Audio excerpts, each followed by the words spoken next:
Jim Rohn's advice for young people who want to be rich. When I was around 12, there was an old poor man in my town.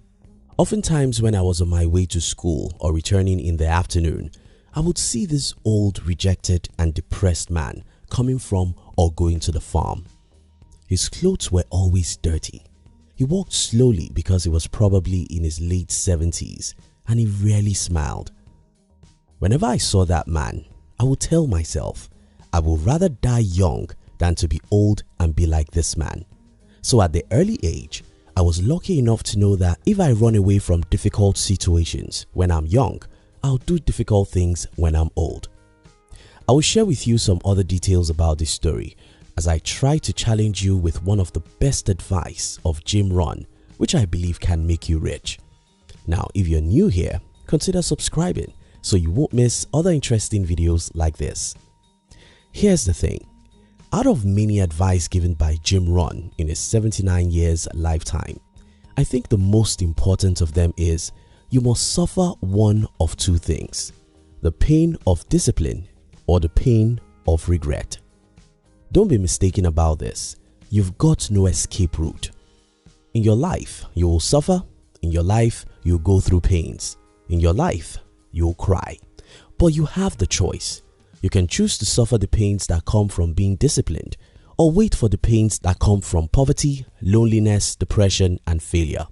You must suffer one of two things: the pain of discipline or the pain of regret. Tomorrow is far. I once watched a young man on TV who was doing what was obviously wrong.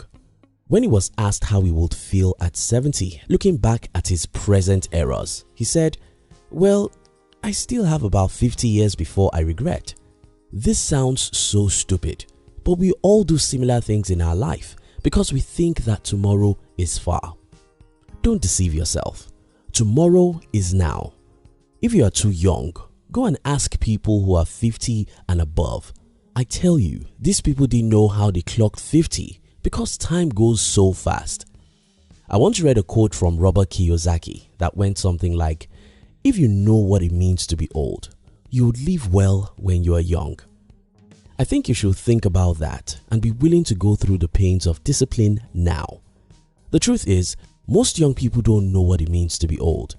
Being old means that many of your friends have died, many are sick so they cannot leave home, many are too old to even think of visiting you, so you are lonely. You may also have one or two health challenges which need a lot of money to manage. There are so many worries in your old age than to still worry about money or to have regrets about missed opportunities. Why we hate discipline. By nature, humans are lazy. I mean, all of us are. We love the TV and not the boring books. We love the social media and not the workout. We prefer the talking and complaining and never the grinding and pursuing. We love the ease and the comfort zone and not the harsh world. That's why we avoid the pains of discipline. But your life will change right now if you can think about this. Well, there's no escape route. As human, you are like a soldier. You can never avoid battle. If you don't go out to fight, the enemy will come and attack you at home, and that will be 10 times more difficult.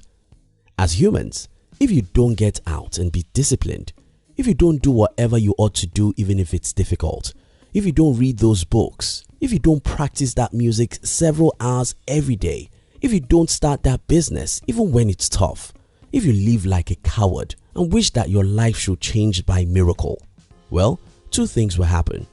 First, someone else will use you to pursue his own dreams, and just when he finishes using you, he will dump you into poverty and frustration. Seeing tomorrow. You see, I spent most part of my last 1 decade going through some of the most difficult situations you can ever imagine. And guess what? I did it on purpose. I closed my eyes when I was 21 and threw myself out. I told myself, build your own company or die trying. It was not a half-hearted decision. I had no space in my heart to make excuses or wait for a government to help me. I knew what was at stake, and that is my future and my life. I wanted freedom. I wanted a life of my own. I wanted a life which allows me to sleep and wake up at my own time. I wanted a life which will allow me work when I want to and with whom I want to. I didn't want a life that worries about money. I didn't want a life that hates his job and only works for money. I don't just want to live.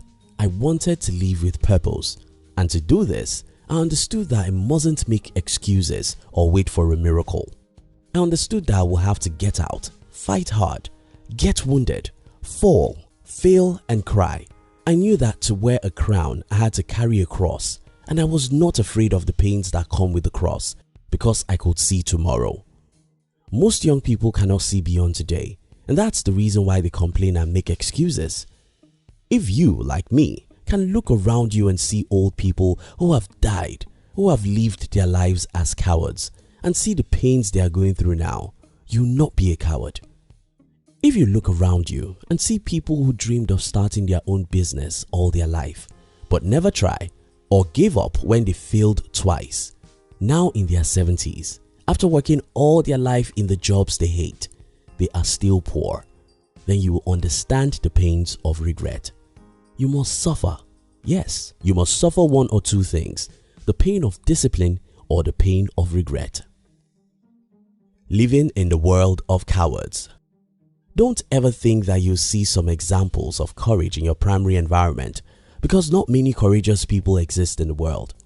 Most people are cowards and live their life avoiding difficulties. The problem about this is that it's contagious. Take for instance, I know a family whose child is a talented writer. Instead of letting this child pursue her dream of becoming a great writer, the parents still want her to study normal things every other kid is studying in school. What's happening here is simple. The parents are cowards, so they cannot encourage their kids to pursue risky dreams. They know that there is no security for anyone who pursues his dreams outside the normal route everyone knows. For example, there's security for you if you study to become an accountant because you can get a job and get paychecks for 30 years. There's security for you if you study to become a lawyer, doctor or an engineer. But there's no security for you if you want to become a musician because you may never become a famous musician, and that means failure. There's no security for you if you want to become a writer, an athlete or an entrepreneur. In all these, you are taking a great risk, and the natural thing to do in our society is to calm down and follow the path everyone is following, or have plan B. Plan B means that even if you want to be an entrepreneur, go get a degree first, so that if you fail in business, you can easily get a job. The problem about this way of thinking is that plan B will always distract you from plan A. I left school without any degree because I didn't want to be employable. I knew if I was employable, I could easily stop pursuing my entrepreneurial dream whenever the road becomes rough. But because I had no degree, I knew that I didn't have plan B. Because I didn't have plan B, I fought with my last blood and I won. You must suffer one of two things, the pain of discipline or the pain of regret. Which would you choose? The discipline today or the regret tomorrow? Thank you so much for watching our videos. Are you between the ages of 15 and 40? Then we invite you to join our new channel, which was specially created to share with you inspiration and life's lessons to succeed in life. We call it Under 40 TV. Kindly look at the description box below this video to join the Under 40 TV.